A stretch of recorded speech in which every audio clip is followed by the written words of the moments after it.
Good morning दोस्तों। आज का हमारा टॉपिक है हाउस वायरिंग।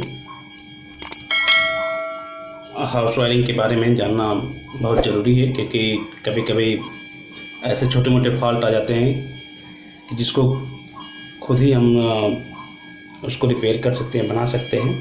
हमें किसी भी प्रकार की उस समय इलेक्ट्रिशियन की आवश्यकता नहीं होगी। थोड़ी सी परेशानी के लिए, थोड़े से जानकारी के अभाव में हम काफ़ी सफ़र करते हैं। तो आइए हम जान लेते हैं कि हाउस वायरिंग क्या है। और मोस्ट ऑफ अब सभी के घरों पर इलेक्ट्रिसिटी है, तो उसके बारे में जानना अति आवश्यक है। कैसे कंट्रोलिंग करें, कौन कौन से वायर होते हैं, ओके, हमारे घर पे जो सप्लाई आ रही है कहाँ से आ रही है और कैसे आ रही है, ठीक है। तो आज इसी टॉपिक को लेकर मैं आप पर उपस्थित हुआ हूँ। आई होप कि आपको ये टॉपिक अच्छा लगेगा। ओके, चलिए आगे बढ़ते हैं।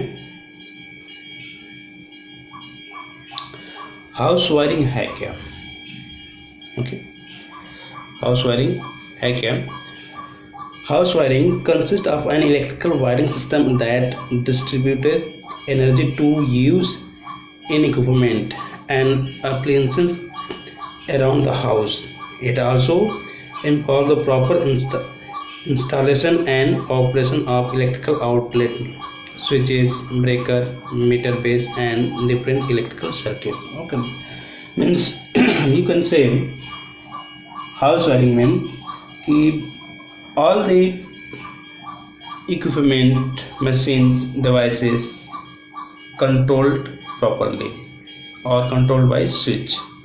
Not a temporary work, like just if you want to run to fan, if you want to start to fan or light and just go and just wire hand on the connection of phase or neutral, ठीक है। तो ऐसा नहीं होना चाहिए कि हमें power किसी फैन को चालू करना है तो उसके लिए हम वायर को है टच कराएं, ठीक है। तो ये नहीं है। प्रॉपर वायरिंग का मतलब यह हो गया कि आपके जितने भी घर के डिवाइसेस हैं उनको ऑपरेट करने के लिए स्विच का हम इस्तेमाल करें। जो भी इलेक्ट्रिकल एसेसरीज है क्लास 7 में या 6 में मैंने आपको बताया था इलेक्ट्रिकल एसेसरीज के बारे में। तो यहाँ करने का मतलब है कि जो घर पे वायर आ रहे हैं उनको अरेंज किया जाए, should be arrange in right manner. एक प्रॉपर तरीके से फेज को, न्यूट्रल को, अर्थ को अरेंज किया जाए, सही तरीके से कनेक्शन किए जाए, ठीक है। उसमें हमारे जो इंस्टॉलेशन है, स्विच बोर्ड हो गया, उनकी हाइट ग्राउंड से कितनी होनी चाहिए, कौन सा साइड में होना चाहिए, कितना लोड होना चाहिए, this is cover by house wiring, ठीक है। एंड हाउस वायरिंग करने का पर्पज है कि अपीयरेंस मीन्स गुड, देखने में सुंदर लगे, ओके। आजकल तो मॉडुलर वायरिंग हो गया है जो देखने में काफ़ी सुंदर लगता है, ओके। कहीं से भी आपको कोई वायर नहीं दिखाई देगा, बस केवल क्या दिखाई देगा, स्विच बोर्ड, ओके। तो पहले हम समझ लेते हैं कि हमारे घर पे जो सप्लाई आता है वो कैसे आता है और कहाँ से आता है, ठीक है। एक मैं आपको डायग्राम दिखा रहा हूँ, ये डायग्राम, इस डायग्राम को आप ध्यान से देखिए। इसमें आपको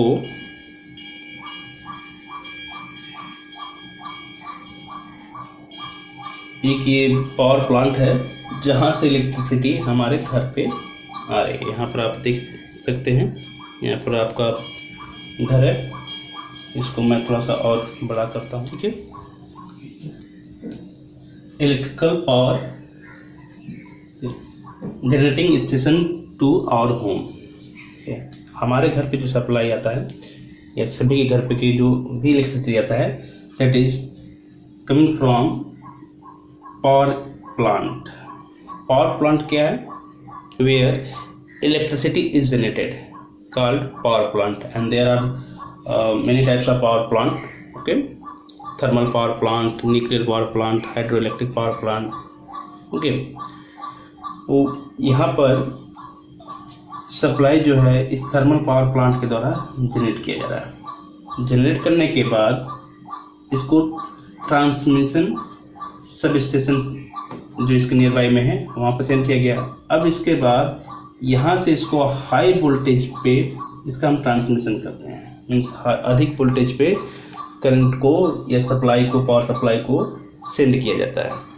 ठीक है, हाई वोल्टेज पे करने का पर्पज यही है कि हाई वोल्टेज पे आपके लॉसेज जो होंगे कम होंगे। ठीक है, तो यहाँ पर आप इस तरह से बहुत सिटी के आउटसाइड में बड़े बड़े टावर जो देखते हैं उसमें क्या है, हाई वोल्टेज है, हाई ट्रांसमिशन लाइन है। वहाँ से मीन्स पहले आपका चला पावर प्लांट से इलेक्ट्रिसिटी स्टार्ट हुआ, आया आपका हाई वोल्टेज ट्रांसमिशन लाइन पे, फिर अब यहाँ से आता है आपके नियर बाई में, आपके सिटी में कोई न कोई पावर सब स्टेशन बना होगा। ठीक है, वहाँ पर आपका ये सप्लाई आता है। ठीक है, ये थर्ड स्टेप हो गया। अब यहाँ से आपके घर के लिए सप्लाई को स्टेप डाउन करके भेजा जाता है, सेंड किया जाता है। यहाँ पर तो आपका हाई वोल्टेज था, लेकिन जैसे सब स्टेशन तक सप्लाई आया, अब यहाँ से आपका जो है स्टेप डाउन करके घर के लिए सप्लाई सेंड किया जाता है। ठीक है, और मैं आपको बता दूं कि जो घर पे सप्लाई जो आता है वो आपका केवल सिंगल फेज की सप्लाई आती है। यहाँ पर आप देख सकते होंगे इसके 3 तार होते हैं, या जो नियर बाई में हमारे स्टेप डाउन करके वोल्टेज आ रहा है वहाँ पर भी आपके 3 तार एंड 1 न्यूट्रल का तार होता है। तो हमें तीनों तार की आवश्यकता नहीं, तीनों फेज की आवश्यकता नहीं है, केवल एक फेज हमें चाहिए और एक न्यूट्रल। न्यूट्रल तो एक ही होता है, फेज आपके 3 होते हैं, जिसको हम बोलते हैं RYB फेज। ठीक है, तो सब स्टेशन से अब इस तरह के आप पोल अपने स्ट्रीट में देखे होंगे। ओके, अब यहाँ पर इस स्ट्रीट के पास हम कराएं तो यहाँ पर 4 वायर होते हैं। ठीक है, इनको बोलते हैं RYB फेज कराते हैं, बट इसमें से हमें किसी एक में ही कनेक्ट करना होगा। अब क्या करते हैं कि पोल के पास से ही, ठीक है, हम अपने घर से एक केबल ले जाते हैं, केबल को इस पोल पे एक जो हमारे केबल में जो 2 वायर होंगे, एक होगा रेड, एक होगा ब्लैक। ठीक है, तो रेड वाले को हम फेज में, किसी एक फेज में कनेक्ट करते हैं, R में, Y में या B में, और ब्लैक को न्यूट्रल में कनेक्ट कर देते हैं। यहाँ पर केबल जो है कनेक्ट हो गया यहाँ पे। ठीक है, अब यहाँ से पावर सप्लाई आपके घर तक आ गया। तो आपने देखा कैसे कैसे आपके घर पे सप्लाई आ रहा है। पहले पावर प्लांट जहाँ से इलेक्ट्रिसिटी जनरेट किया जाता है, फिर इसको ट्रांसमिशन लाइन के द्वारा सब स्टेशन में भेजा जाता है।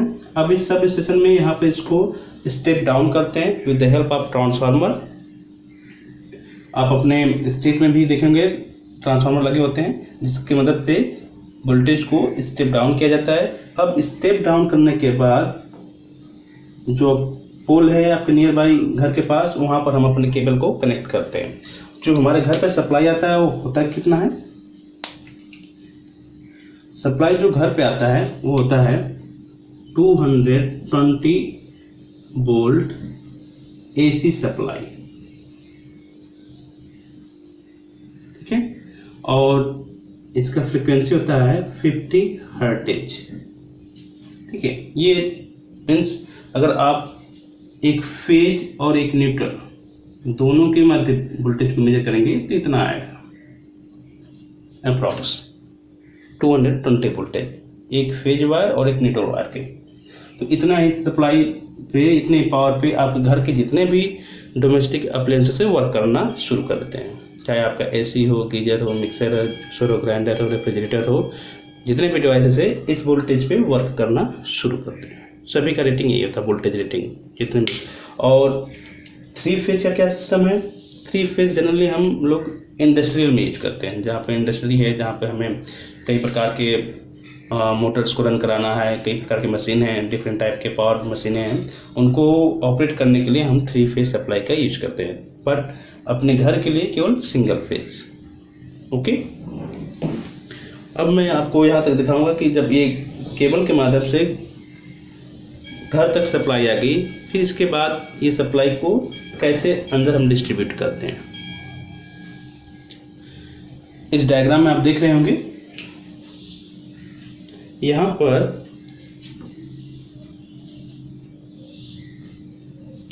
जो हमारा ये दिख रहे हैं डायग्राम, पोल है, इस पोल से आपका इधर रेड और ब्लैक कलर का जो केबल आ रहा है घर में आपके, सबसे पहले एनर्जी मीटर में कनेक्ट होना चाहिए according to Indian electricity rule. ठीक है, इनके बीच कहीं से भी वायर का मीन्स कटिंग नहीं होना चाहिए, कोई जोड़ नहीं होना चाहिए। डायरेक्ट पोल से आएगा तो डायरेक्ट आपका कहाँ जाएगा, एनर्जी मीटर में। अब तो ये डिजिटल एनर्जी मीटर हो गया है। ठीक है, तो एनर्जी मीटर में जाना चाहिए, बीच में कहीं कटिंग नहीं होनी चाहिए। यहाँ से इसके बाद तब आपका सप्लाई जो होगा, इनपुट आया ही एनर्जी मीटर में और आउटपुट यहाँ से लिया। अब इसका एनर्जी मीटर का जब आप फर्स्ट टाइम आप इंस्टॉल कराते हैं तो इसका विद्युत विभाग के कर्मी के द्वारा इसको सील किया जाता है, ताकि आप कहीं से अलग वायर लगा करके बिजली का चोरी न कर सकें। ठीक है, अगर सील ब्रेक हुआ तो वो आप पे पेनाल्टी देता है कि आपने सील के साथ क्यों ये छिड़काने की क्यों ब्रेक किया। ठीक है, तो वो पेनाल्टी देता है, कुछ चार्ज लगते हैं उससे। तो इसलिए इसको प्रॉपर सील किया जाता है कि थोड़ा भी आप अगर कहीं से इसको ओपन करेंगे तो वो सील ब्रेक हो जाएगा। ओके, अब ये जो आउटपुट आ रहा है पावर सप्लाई, एक फेज और एक न्यूट्रल, तो ये जाके आपके घर में हमारा एक मेन बोर्ड होता है। ठीक है, जहाँ पर एमसीबी की मदद से डबल पोल एमसीबी लगा होगा, फ्यूज लिंक लगे होंगे, चेंजर लगा होगा, वहाँ पर हम एनर्जी मीटर के बाद ये सप्लाई को देते हैं, जहाँ से हम ऑपरेट करें। मेन बोर्ड है क्या कि जहाँ से हम जिसको ऑपरेट करें तो पूरे घर की सप्लाई डिस्कनेक्ट हो जाए। मेन बोर्ड बनाने का पर्पज ये है कि अगर हम चाहते हैं कि घर में कहीं प्रॉब्लम आ जाए, कहाँ पे करंट शॉर्ट हुआ है, कहाँ पे नहीं है, तो उस समय हम मेन बोर्ड को ऑपरेट करें तो पूरे घर की सप्लाई को डिस्कनेक्ट कर दिया जाए। ठीक है, तो ये आपका जो है एमसीबी की मदद से और फ्यूज की मदद से, आइसोलेटर की मदद से मेन बोर्ड हम प्रिपेयर करते हैं। ओके, मेन बोर्ड के बाद अब हम लगाते हैं डिस्ट्रीब्यूशन बोर्ड। ठीक है, मेन बोर्ड हो गया।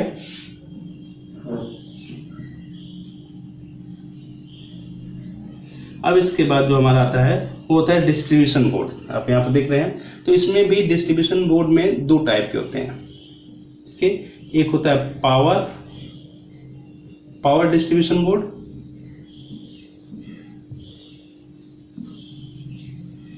और एक ये आपका हो गया पावर का, और एक हो जाएगा लाइट फैन डिस्ट्रीब्यूशन बोर्ड।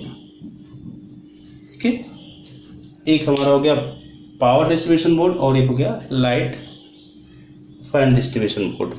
ठीक है, यहाँ पे करने का पर्पज यही है कि जितना भी पावर जो हमारा डिस्ट्रीब्यूशन बोर्ड है उस पर घर के जो इतने भी अधिक पावर वाले डिवाइसेस हैं, अप्लायंसेस हैं, उनको कनेक्ट करेंगे। और आपने देखा होगा कि हमारे घर पे जो स्विच या सॉकेट लगते हैं तो कुछ बड़े होते हैं, कुछ छोटे होते हैं। जो बड़े हैं वो क्या है, हैवी पावर के हैं, और जो छोटे वाले हैं वो 6 एम्पियर के। पावर वाले जनरली 16 एम्पियर के और लाइट फैन वाले 6 एम्पियर के होते हैं। इसमें दोनों में अंतर क्या होता है, इसमें जो होगा वायर का जो है थिकनेस या डायमीटर चेंज होता है। जनरली इसको 2.5 mm स्क्वायर से वायरिंग करते हैं, इसका जो वायर होगा, और इसको करते हैं 1.5 mm स्क्वायर से लाइट फैन का। ठीक है, क्योंकि हमें यहाँ पर हैवी लोड को ऑपरेट करना है, इसलिए यहाँ पर जो केबल होगा, जो वायर होगा, उसका थिकनेस ज़्यादा होगा।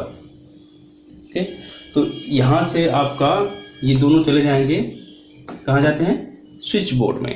अब जो हमारे घर में स्विच बोर्ड लगा हुआ, आपके घर में कई रूम होंगे, तो हो गया डिस्ट्रीब्यूशन बोर्ड।